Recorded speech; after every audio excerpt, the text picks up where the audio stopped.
Dear students, today we shall take few more theorems and few more examples in the chapter on Laplace transforms. So, the first theorem is if L of ft is equal to f of p, means Laplace transform of a function capital Ft is equal to f of p, and there is another function g of t which is given by f of t minus a when t is greater than a, and g of t is 0 when t is less than a. Then Laplace transform of gt is given by e to the power minus ap into Laplace transform of ft, that is e to the power minus ap, and Laplace transform of ft is f of p. Let us prove this. L of gt is given by definition 0 to infinity e to the power minus pt gt dt. Break this integral into two parts, 0 to a and then a to infinity. So, we have 0 to a e to the power minus pt gt dt plus a to infinity e to the power minus pt into gt dt. Now, between 0 to a gt is 0, and from a to infinity gt is f of t minus a. So, this part is 0, and for this part we put t minus a is equal to u, and therefore dt is equal to du, and we have e to the 0 to infinity e to the power minus p. In place of t we have a plus u, f of u into du. E to the power minus pa is constant, can be taken outside the integral. So, e to the power minus pa 0 to infinity e to the power minus pu fu du. Now, this is by definition Laplace transform of ft. So, therefore, this is e to the power minus pa L of ft, which is equal to e to the power minus pa f of p, that is same as e to the power minus ap fp. So, this is the first theorem. Okay, let us take one or two examples based on this theorem.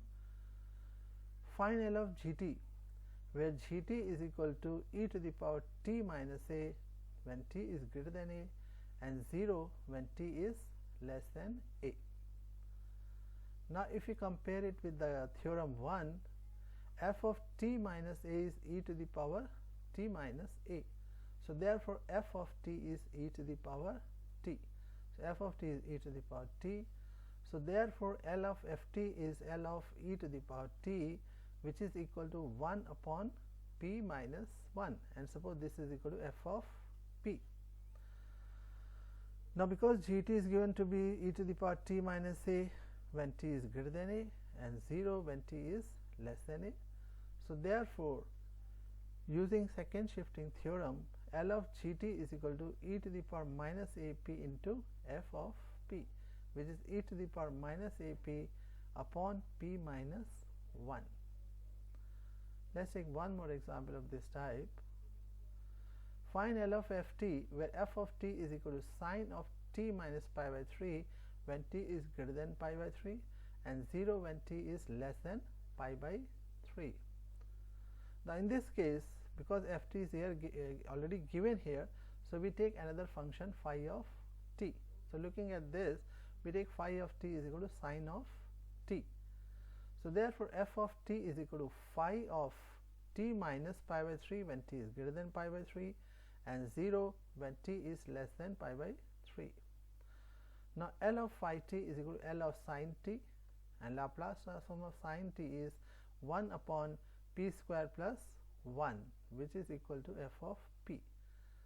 So, therefore, by second shifting theorem, L of ft is equal to e to the power minus pi by 3 into p into f of p, which is e to the power minus pi into p upon 3 divided by p square plus 1. Okay. Now, let us take second theorem, change of scale property.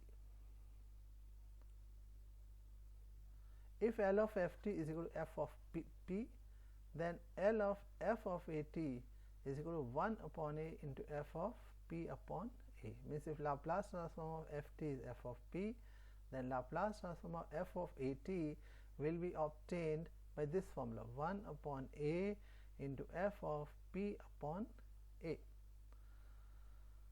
Let us take the proof. L of f of a t is equal to 0 to infinity e to the power minus pt f of a t dt. This is by definition. Now put a t is equal to x. So differentiating a dt is equal to dx. That means dt is equal to dx upon a. So therefore L of f a t is equal to 0 to infinity e to the power minus p into, in place of t we write x upon a, f of a t is x and dt is dx upon a. 1 upon a can be taken outside. So 1 upon a 0 to infinity e to the power minus p into, replace x by t, does not make any difference. So e to the power minus p into t upon a, capital F of t dt. So which is equal to 1 upon a 0 to infinity e to the power minus p upon a t f t dt. So by definition, which can be written as 1 upon a f of p upon a. Next is Laplace transform of derivatives.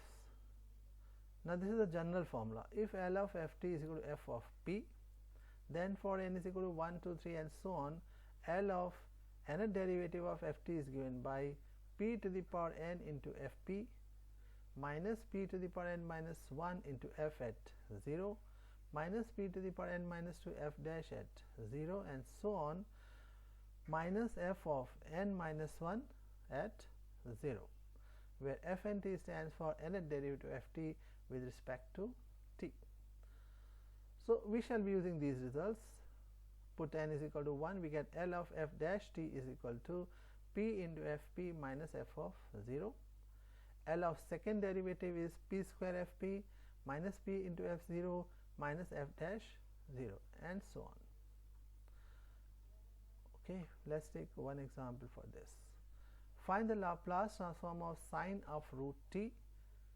Hence determine the Laplace transform of cos root t upon under root of t. Now L of sine root t can be written as t to the power half, and you know the formula for sine theta is theta minus theta cube upon factorial 3 plus theta to the power 5 upon factorial 5 and so on.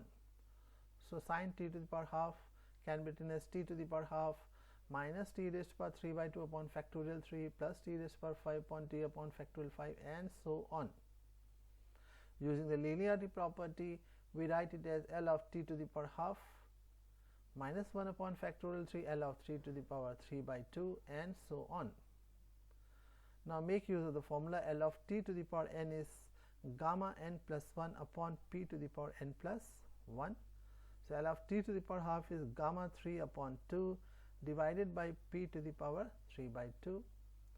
L of t to the power 3 by 2 is gamma 5 by 2 divided by p to the power 5 by 2 and so on. Gamma 3 by 2 is half root pi. Gamma 5 upon 2 is 3 upon 2 into 1 upon 2 into under root of pi and so on. Take root pi by 2 upon p to the power 3 by 2 common. So inside the bracket we have 1 minus 1 upon 4p plus 1 upon factorial 2 1 upon 4p whole square and so on, which is the expression for e to the power minus 1 upon 4p. So this is the Laplace transform of sine root t. This is the first part. Now we have to determine the Laplace transform of cos root t upon under root of t. Looking at sine root t, you can see that cos root t upon root t will come in differential of f of t. So f of t is sine root t. So therefore f of 0 is sine 0, which is equal to 0. So f dash t is equal to, if you differentiate it, we get cos root t upon 2 root t. Now by the theorem, we have L of f dash t is equal to p into f of p minus f of 0. So therefore L of f dash t is cos root t upon 2 root t is equal to p into f of p is this root pi upon 2 p to the power 3 by 2 e to the power minus 1 upon 4 p, and f0 is 0. So therefore we have L of cos root t upon root t is equal to pi upon p to the power half into e to the power minus 1 upon 4p. So we have done this formula. Okay, now let's take, no, we have done this. Okay, let's take few more examples. Find the Laplace transform of ht defined as h of t is equal to t plus 1 when 0 less than or equal to less than 2, and h of t is equal to 3 when t is greater than 2. Also determine L of h dash t. Now first part we have already done these type of problems. L of h t is equal to 0 to infinity e to the power minus pt h t dt. Break into two parts, 0 to 2 and then 2 to infinity. Between 0 to 2 h of t is t plus 1. So this is 0 to 2 e to the power minus pt t plus 1 dt, and plus 2 to infinity e to the power minus pt into 3 dt. Now integrate this by parts, okay, and put the limits, and integral of e to the power minus pt is e to the power minus pt upon minus p, and then again put the limits. E to the power minus infinity is 0. So if you simplify it, we get it as 1 upon p square into 1 minus e to the power minus 2p plus p, which is equal to h of p. So therefore L of h dash t is equal to p into hp minus h of 0. So in place of hp we put 1 upon p square 1 minus e to the power minus 2p plus p, and h of 0, h at 0 is obtained from here because 0 is less than 2. So h of 0 will be 0 plus 1, that is 1. So we get it as 1 upon p 1 minus e raised to the power minus 2p. Okay, thank you so much.